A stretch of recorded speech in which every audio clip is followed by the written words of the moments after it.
Okay, so our guest today is Jen, and Jen is 35. She's a divorced mother of two. She works in product strategy for a large corporation, and she grew up in an environment with a lot of neglect, substance abuse, shame, and a lack mindset, which I think is pretty common in our culture. I think the main topic that she really wanted to focus on was a pattern of dating emotionally unavailable men and not being able to control the triggers around that with her logical mind.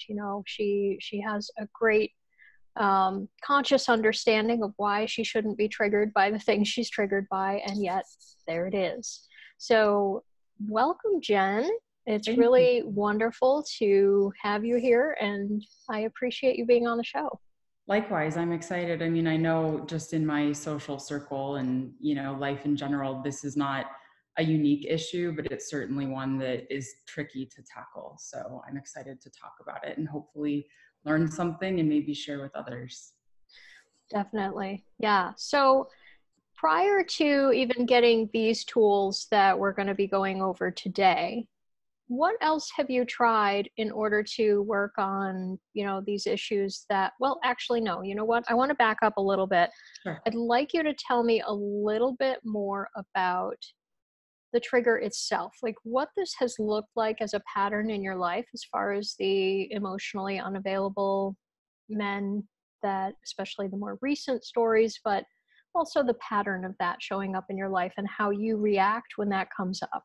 Sure, that makes a lot of sense. And it might help too to just kind of talk about like family of origin structure really briefly. So I grew up in a really, really affluent community. We were not part of that socioeconomic experience. So if I'm to just kind of put myself in my parents' shoes, they were very young, very, very young teenagers. Um, and having their own feelings of lack through their experience, as well as the fact that they were young and very naive in their relationship. My father left when I was 4, moved across the country, very, very limited interaction with him as a youth. And my mother really had a lot of interaction with substances. And that was kind of a theme in the relationships that she had, whether it was social or romantic or even with her parents. And so for her, there was also some law enforcement involvement. It was in the newspaper, small town, so everything is very exposed. And even to this day, I mean, as an adult, my mom she still, I think, probably faces those demons, but I feel like at some point I kind of came to terms with that. So in my logical mind, I was like, well, I'm fine. So, I had boyfriends that seemed very loving, and then it might get to a certain point that would be a plateau or something, and then there would be like this runner chaser thing. And I had a child with someone who I barely knew. We were not in a relationship for very long, and then he left and has come back in and out. And I don't want to downplay the importance of his life or his role in my daughter's life, but that definitely was a gap. And then I ended up meeting my ex-husband. We were married almost 10 years, and he's a wonderful guy, but has a very avoidant personality, a very avoidant style. So if I was my 35-year-old self now evaluating compatibility, I would know now that it wouldn't be there. But, those years ago in my early 20s, I couldn't see that. So we got divorced. And after my divorce a few years ago, every relationship has brought up some semblance of that pattern. So whether it's someone who is geographically not nearby, I do travel for work, so it's not uncommon for me to be at an event and meet someone. And I started to realize earlier this year, maybe I'm seeking that. Like maybe I'm pursuing that this person is physically not able to get that close to me, obviously subconsciously, but then also whether it was distant or geographically close, it might be someone who is very loving and like almost that helicopter love at first, and then just runs. And when I express affection back, they tend to be more avoidant. So that's kind of what the pattern has looked like. And that could happen in someone who might be a more serious relationship. And that could happen with someone that I'd been on like a couple of dates with, or maybe we met on a dating app, and then there's like intense communication and then poof. And so it was just like I think once I was able to detach myself from being, am I doing something that's causing this? I was like, oh, maybe I'm seeking it. So Mm-hmm. hopefully that kind of explains. Yeah, yeah. That gives me a great overview of that and a lot of insight into the situation. And it's really it's a familiar thing because I think we as adults go looking for unconsciously go looking for people that are similar to our family of origin, almost like we're hoping that if we get somebody who's similar to one of our parents, that they can surrogately fulfill the emotional needs that our parents were never able to fulfill for us. Right. And in the beginning of the relationship, it feels like they are, because that honeymoon phase is so just hot and heavy, and everybody's so into it. So all the needs are being met. Everybody's, trying to show how amazing they are, and everybody's feeling good. And then they stop. They stop meeting that need for you, and it just feels like they're withholding it. Mm-hmm. They're almost like they're consciously withholding it from you because they were giving it before and now they're not. So they must be punishing you in some way or withholding that from you. Right. And that wound from childhood of not having those needs met by your parents opens up all over again.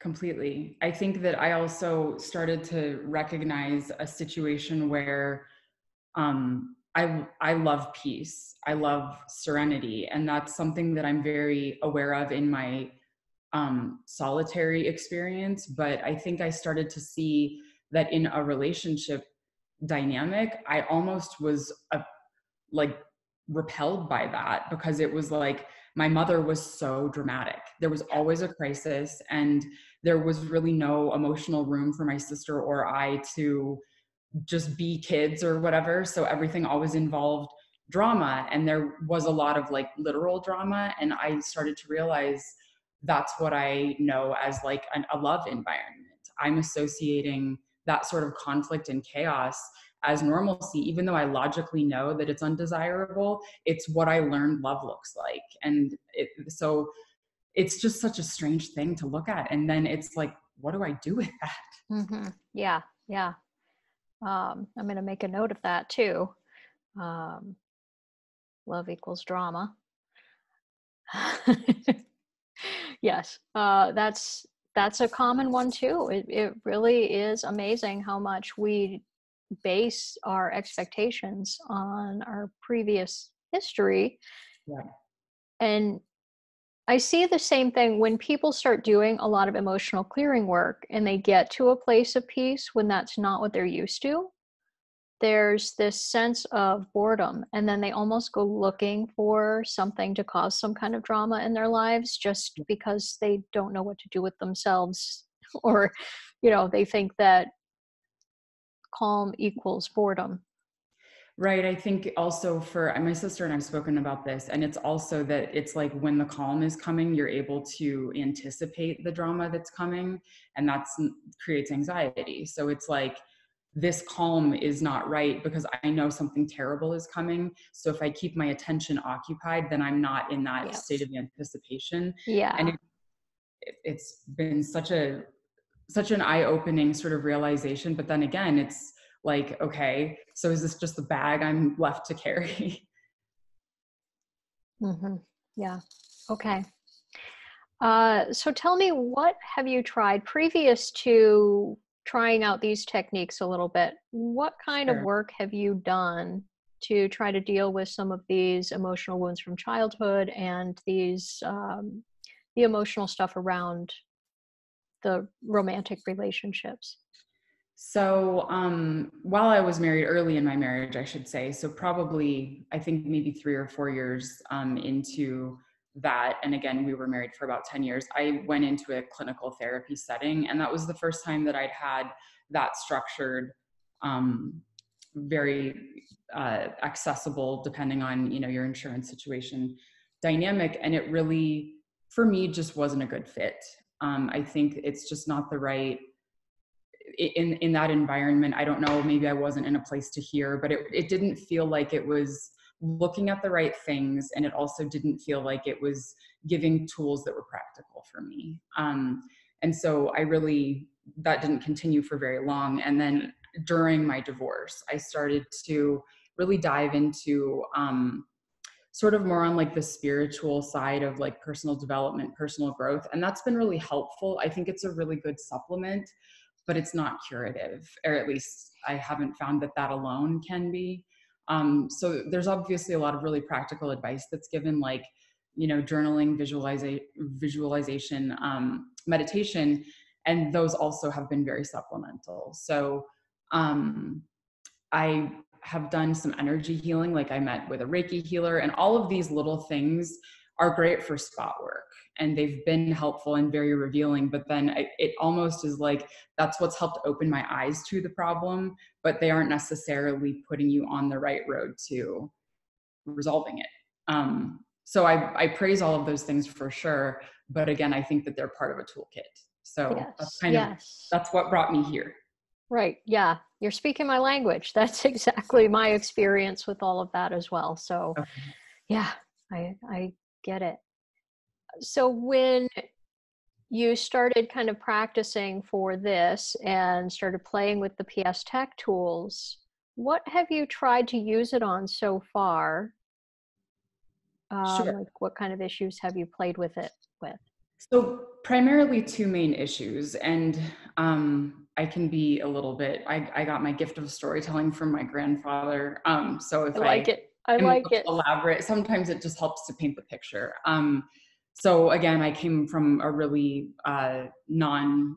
A, a con- we weren't wealthy growing up. We really had a lot of trouble in that sense, and I've found sort of a repeat pattern of that on a different scale. So a lot of eviction notice type of situations when I was little, and I don't face that in my life now, but there's definitely like a financial theme that I almost think that I've sort of created a financial sabotage, almost because I don't know if I have a fear about shining my parents and my sister, which that's a whole other podcast episode worth of stuff. But I've just found that, I've been successful in my career, and um by I think many standards I'm comfortable, but it just doesn't seem to be building sort of the empire that I want to. So one area was financial lack. So where is this financial lack mindset and sort of the whooshing feeling when your stomach falls out, when you get an unexpected bill in the mail or whatever. So that's one area that I've really focused on, just because I'm trying to rewrite my money story.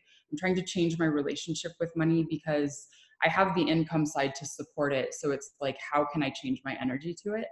And Yeah. then the other big area is that abandonment issue that has been such a prevalent theme that relates a lot to the physical abandonment of my dad leaving, and then also to my mother's like quit and stay type of abandonment, where I was in her household, but she, I knew the number to every bar where she would go, and I would call to get her to come back home. So to have someone in your physical space but not showing up for you at a very, very young age, and then the way that's repeated. So it's been really interesting to take two intrinsic energies but very different major topics and approach it with. That's what I've brought into this practice.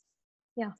Perfect. All right. And so just to kind of go over like what I would be thinking while using these tools to clear those issues, and to see, whether that was exactly what you were thinking about while you were doing it, or if you might want to do another round just to take a little bit deeper. So with the financial lack piece, I would start with whatever fears you have, future or current wise, and thinking about those kinds of examples where a bill arrives that wasn't expected or something along those lines that brings that fight or flight response or that feeling up. Right. Starting there and then going into past examples of lack in your adult life, past examples of lack throughout your upbringing, and how that affected you, Okay. how your parents reacted to it, but then also acknowledging their upbringing if they were poor growing up, and acknowledging something about our ancestors. Mm-hmm. So most of our ancestors have been through something, some kind of financial lack, whether that's the Great Depression, potato famine, Holocaust, something. Like basically, people were, and I think I've mentioned this before on the show, but people were in a place of being fine, and then suddenly the rug was pulled out from under them. Right. Like their whole life got disrupted, and a lot of that was financial. So epigenetics has shown that we carry our ancestors' triggers as well. So we can be triggered by things that bother them, and it's supposed to help protect us, survival wise, but sometimes we don't quite need that level of protection. So acknowledging whatever you know or can logically assume about your ancestral patterns of lack or that financial rug being pulled out from under them.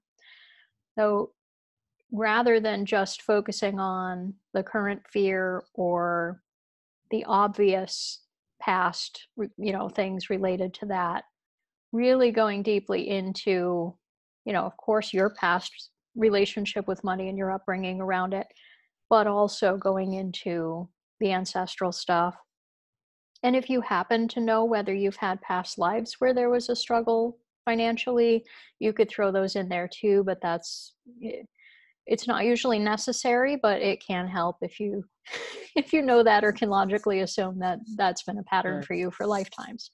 Okay. Yeah, that's really helpful. I mean, both of my grandparents have passed in the last few years, and I was honored to be able to give their eulogies. But in the process of researching that, just looking back and what I learned about some of the things that you were mentioning, I didn't even think to associate that to, applying that to that pattern work. But I can imagine that that could be a huge area to expand.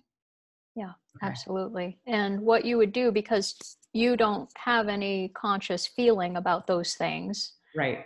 um, you would just apply your current money fears, like those more recent examples. You would apply that feeling to those historical things. So you'd That bring up makes your fear, get all wrapped up in that, and then go, here is my own history with that. Here is my ancestors' history with that. And then come right back into your current fears, like, this is why I'm so freaked out about this. And just kind of right. going back and forth between those different things. Okay. So that I'm would excited to probably, do that. Okay. that'll be helpful. And then there was the abandonment piece. Um, what specifically have you been thinking about? Like while you're doing the click track, what have been the thoughts going on? So the specific sensation and like memory imprint that I have brought into that is mostly specific to one relationship ending, but I think that the feeling has been similar in other relationships ending. And this would be in a case of me not initiating the ending of the relationship. So in this one case, just I remember the complete backflip physically, like absolute mental gymnastics, and then just feeling this overwhelming sensation of instability, insecurity, an immense lack of trust in myself. How, because in this specific scenario, I was incredibly blindsided by it, and it was a pretty big betrayal. It was not my marriage; it was a different relationship. But I've learned a lot, and I've been able to like logically have some conversations with that person. But that's amazingly unhelpful. So like logically, it's like checking a box on a task list at work, but it doesn't functionally provide any support in my life. So that's what I've brought into it, and it's been really helpful. And the first time I did it, I was like, that's incredible. Like that stomach dropping feeling wasn't there by the end of it, and it was like, I mean, I could have done cartwheels. I was so excited because, again, logically, I know that, I have value and et cetera, et cetera. I know that I'm a catch or whatever, but I couldn't get out of that rut of that feeling. And then specifically the concern that I couldn't trust myself because I wasn't able to identify that the relationship was on false pretenses or whatever the situation was really, I know I'm kind of all over the place. It just was That's really fine. exciting to finally feel like I could not control, but like I was able to take steps to correct something that was really a big hang up, is a big hang up. Hmm. Yeah, absolutely. That's great. And it's a priceless feeling. I'm blown away every day by what these tools can achieve and how Yeah. quickly they can do it. It's ridiculous.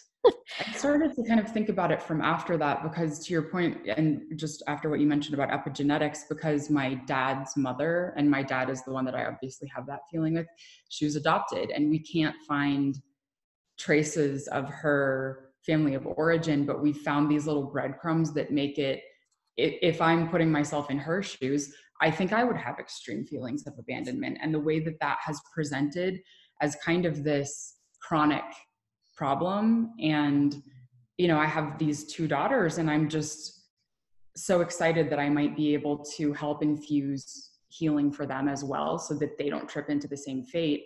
They're 11 and 15, so they're on the cusp of Yeah. entering into those relationships. So it is really, it's exciting. And it also just opens your mind to, I don't know, I've been blown away by how things affect that aspect of life that I never would have attributed to it. Yeah. And it's beautiful to be able to be doing this clearing work on yourself, because, you know, they do say that if you clear it in yourself, you clear it for your ancestors, you clear it for your descendants. Yeah, So it's important for us to be doing this work, because it really does ripple out. absolutely. To be able to heal that for your teenage daughters before they even get into that realm of things is amazing. Completely. And I talk to them about it too. So I've tried to be transparent and say, we all have feelings and they're all valid. And, you know, I'm working on how I can be healthy in this way. And I'm just so hopeful that, you know, my sister's a teacher. We talk about oncoming generations. And I am excited at the idea that they might not have to feel these pains that we do. Hmm. Yeah. So I think, oh, UPS. Middle of the Actually, day. I'm going to buzz them in real quick. Hold on. Sure. Okay.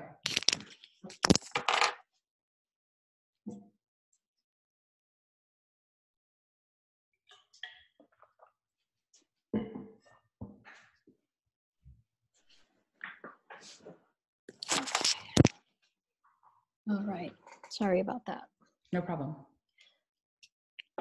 So, with the abandonment thing, I think that being able to bring up that feeling is huge to be able to clear it. But also, like you said, the whole epigenetics thing, acknowledging the adoption, acknowledging anything you know consciously about your parents' upbringings, and whether people were really truly there for them, either physically or emotionally, and your own upbringing of whether those needs were met for you or not, which you said they weren't. So acknowledging that as well as part of it. So, you know, not just working on that feeling and those memories with your romantic relationships, but using that feeling to also acknowledge the ancestral stuff, your own upbringing, past relationships, you know, and just kind of mixing all of that together Right. to Okay. clear it as a theme. And I think that'll go a long way toward that whole meeting emotionally unavailable people, expecting people to be unemotionally available, and um, attracting that all the time. Yeah. Seeking it possibly. I mean, I think that that's been a big eye-opening thing for me, was that it might not even just be an energetic attraction, that it might be something that I'm seeking on a deeper level. And just, I appreciate that you said acknowledging it, because I think that's been something that I've, I guess, struggled with, but I've tried to be really present with, is vocalizing, acknowledging, you know, making space for where things are in order to be able to change them. Because it's like, if I push it away, if I deny its existence, how can I work on it? Definitely. Yeah. So I think you're already doing the click track work perfectly Okay, good to hear. to what you need to be doing to clear this. if anything, as far as what I would do with you here is maybe work on some beliefs, Okay.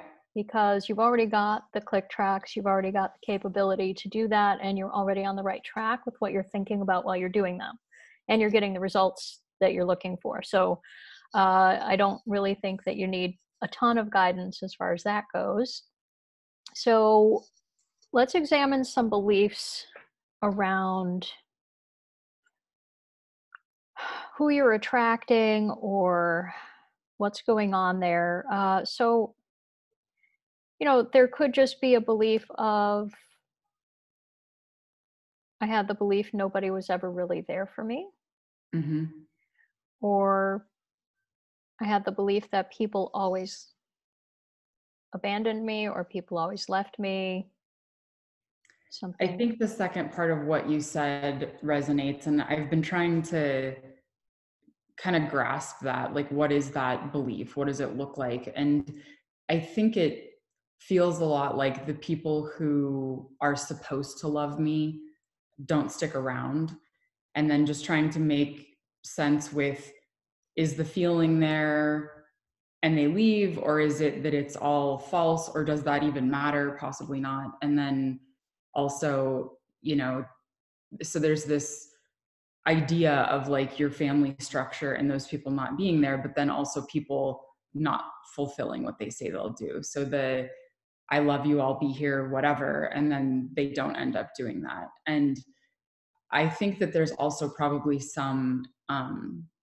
area from my marriage that is intertwined with this, because I've definitely seen this issue be more severe after my marriage than it was with who I dated before my ex-husband. And again, he's a great guy. I can't say enough about him. There are just some big areas where we were out of alignment. He has a very secure, structured, wealthy in a lot of ways, family of origin, upbringing. And so to bring those really big differences into one house was interesting. And I'm kind of a self-made success, and he has the degrees and the published work, and then ended up getting laid off and not working for a few years during our marriage. So here I'm like the female single earner out traveling and having a pretty forward facing career. And then there's a lot of judgment. How could you leave your kids at home? And I'm like, you would never ask a man the same question.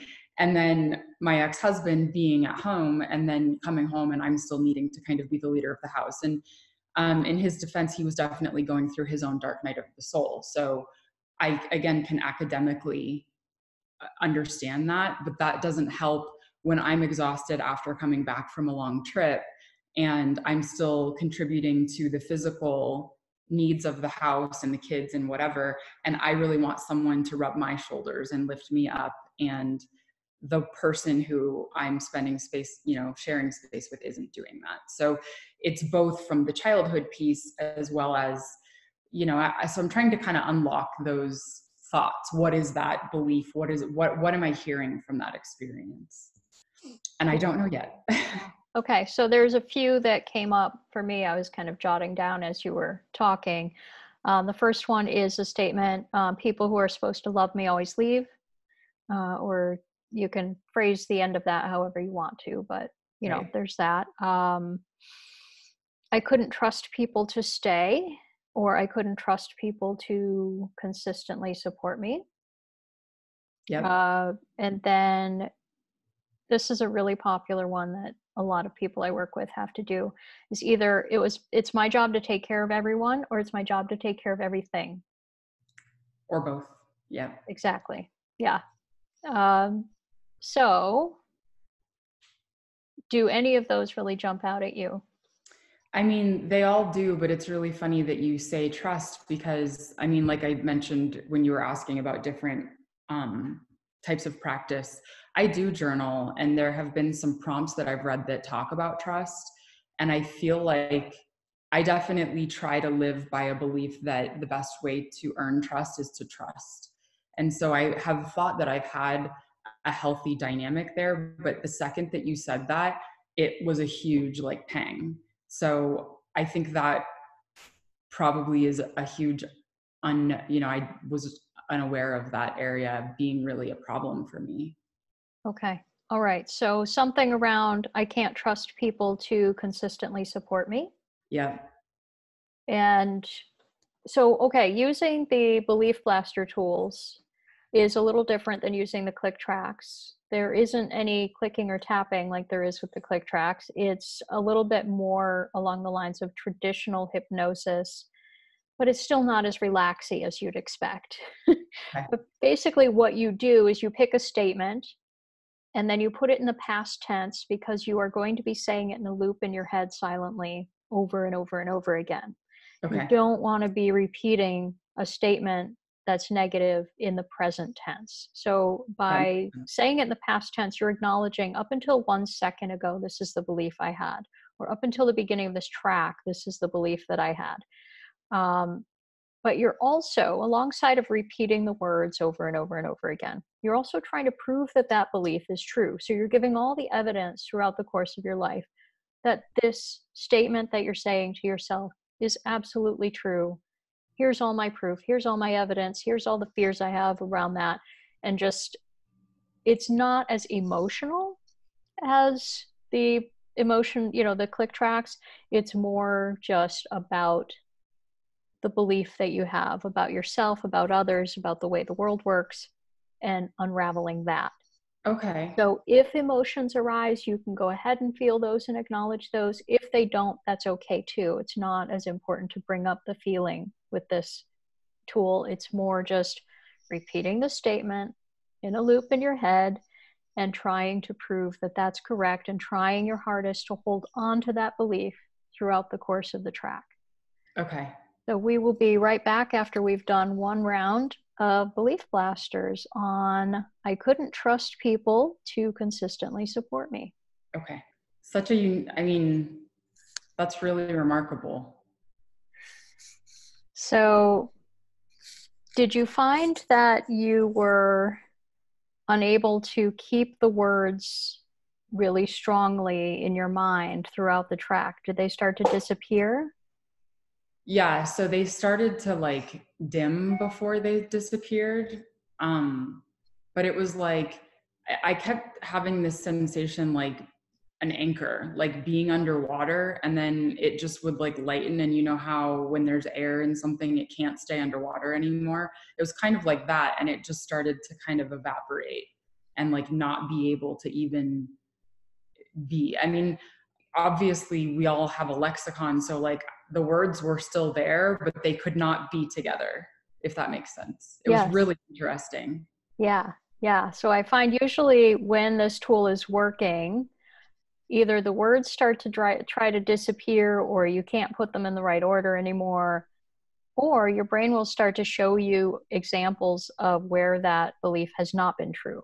Like it'll Yeah, show you all of the different events where you have been supported. And right. It also, I think, was like my brain was also showing me where it was specific to an issue and not a whole life thing, if that makes sense. right. Yeah. Yep. And that's where, like, when you're doing this process, it's really good to provide context. When you're trying to prove that that's true, sometimes you don't have to be incredibly specific when you're making the statement, but you Right, have to be pretty specific when you're starting to try to prove it by providing the context of where in your life you believe that statement.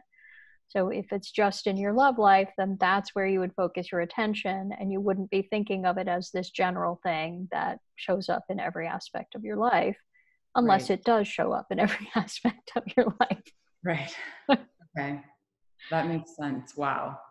Okay.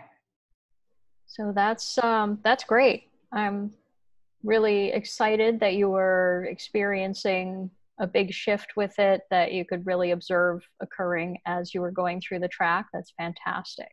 I think it was really helpful for it to be an issue that I haven't been trying to tackle, because since that was kind of like, I didn't really think about that.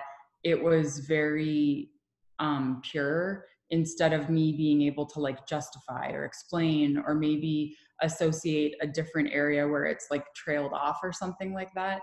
So I Yeah, think that was the just thinking through it, that was a really, really helpful way to approach that. that's great. Good. I'm glad to hear it. Yeah, thank you. Yeah. So, I'd love to send you those other couple of suggestions too, so that if you feel like those are also ones you'd want to work on, then, if you want to get belief blasters, you can. But otherwise, just continuing with the click tracks, because I find that the click tracks far and wide are, the most powerful tool. Yeah, And since they're free, it's kind of a nice place to start to just sort of, sure. fix our whole emotional horizon, be able to take care of all of that foundationally. And Yeah, then noticing, okay, what are the beliefs that I have that are sabotaging me, and starting to work on that. And then going into what do I want to program in, and moving towards some positive tools for programming in what you do want. But, the positives don't take very well if you've got emotions blocking them or beliefs blocking them. So that's why I usually start with the negatives and then move toward what we do want to put in. that makes good sense. I mean, I like that, you mentioned this before about the feeling not necessarily being as necessary in the belief blaster place. And I'm a pretty ambitious person. So I will absolutely acknowledge that I can dive in a little bit too deeply or bite off more than I can chew emotionally. So I get that sort of self help fatigue. I've found that a couple of different times. And I don't like when that happens because I'm not doing a good job of seeing that coming. I get into that self help fatigue, and then I have to take a break from it for a longer period of time. And I feel like I don't want to be away from it to hinder my progress because it feels so good to make progress. But it's just like an injury. You have to recover it.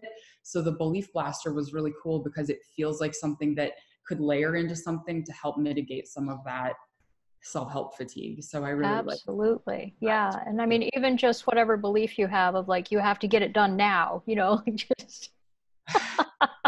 You must know me. I mean, I'm learning patience, but I think it's really easy to get so excited about a result and then want to like spread it across every area of your life. And it's just not very practical. Yeah. Yep. And I'm the same way. I've been getting messages from the universe left and right, like, slow down, take it easy, stop being so impatient, just, like, go at a more easygoing pace. Like, Yeah, okay. So exactly. yeah, so I know what you mean. And that's part of why when I recommend people to do this work, that like the homework I give people, like my regular clients and stuff, is do 1 to 3 rounds of this a day. Right. Don't sit And there and do it all evening. yeah, right. And I mean, it's okay to do more on occasion, but for the most part, do 1 to 3 rounds in a sitting. If you feel good about doing a little bit more later that day, then go ahead and do another 1 to 3 rounds on whatever. But yeah, don't just sit there for hours on end doing this work. Pick an issue or two to work on, clear those, and then take a break and do something fun and enjoy your life for a little while, and Yeah, let all of those stress chemicals come down. Because when you're really diving into those feelings on a deep level, your stress chemicals are raising up. And depending on your physiology, it might take a while for that to calm back down. Like, some people go right up and then can come back down very quickly. Some people, it could take a couple hours for that to calm back down. yeah, And sometimes you can get a false read. It's like you don't think something has cleared on the mental level, because you're still feeling all the chemical flush of the issue that you were sure. working on. Where if you can sort of think later, replay the situation, imagine if this thing were to happen to me again right now, how would I react? Once you've let those chemicals come down, you can get a truer read than you can if you're doing round after round after round, sitting there, immersing Right. yourself in that feeling, and then trying to get a reading on, okay, what's my intensity level on this? So it helps you get a better read, and it gives you a rest in between, so that you kind of are reminding yourself to go at more a more livable pace, where you're not overdoing it and beating yourself up with it. Yeah, that makes sense because I think anytime that I've found something like that, whether it's, a Netflix show or a practice that's helping really make progress, it's like if you do too much at once, then you burn yourself out of it, and it's not sustainable. So I love the fact that these are things that can be daily without feeling exhausted from them. But then to your point though, I think some issues are heavier and like take more out of me. At least I've found and that can happen unexpectedly, where I find myself a lot more depleted after addressing something. And that doesn't mean it wasn't effective, but it might mean that I need a little bit more self-care or renewal in order to have the cycles to go, do the next round or whatever. So I'm trying to do a better job of having a better barometer of my own bandwidth. Yeah, good. That's great. Yeah. And I mean, what's really nice about these tools is you can use the click track to deal with that burnout or overwhelm too. Right. So if you do a bunch of rounds, or if you're working with anything and you start to feel like you've overdone it and it's making you feel tired or grumpy or whatever, you can actually just plug that feeling into the click track. I hadn't even thought of that. That's perfect. Okay. Even better. I hate to enable your your behavior of overdoing it, but Sure. what's great is this is a tool that you can use if you find that you have done that, just to be able to come down and be a little bit more at peace That makes around it. sense. Okay. Moderation. Okay. Yes. Yes. Okay, so I would love to meet up with you again in maybe a week or two, just for a Sure. brief review of, what has shifted for you since this work, and maybe whatever other work you do in between now and then, to Okay. kind of go over those results. So we will see you in a couple of weeks. Okay. That sounds great. Thank you again. Thank you.